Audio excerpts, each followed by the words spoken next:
Okay, so if you've completed modules 1 to 12, hopefully you've come away with a whole series of potential strategies that can help you perhaps better align your advice with your clients' risk profiles and goals and objectives, perhaps influence them around some different types of investment choices they might be making, and hopefully engage with them better around information overload, complexity, and building and find ways to build trust and commitment in your relationships. But having good ideas is only just the start. Of course, then you need to, well, it's a good start, I should say, but just a start. Then you need to find ways to implement those things, to actually turn those ideas into actions and turn those actions into outcomes.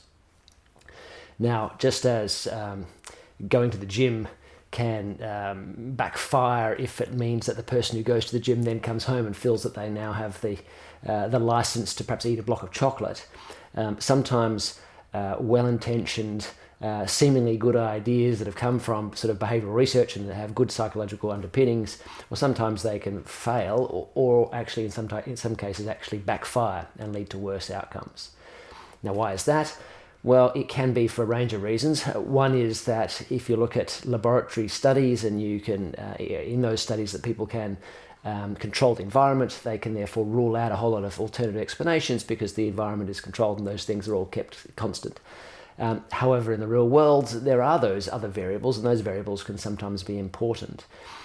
So what might work for one client might not work for another, or what might work for one advisor might not work for a different advisor.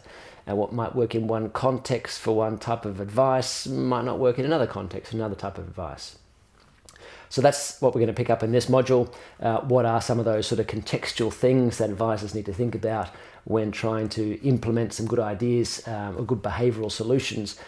How can we identify some of those differences, so those differences between clients, advisors, and contexts?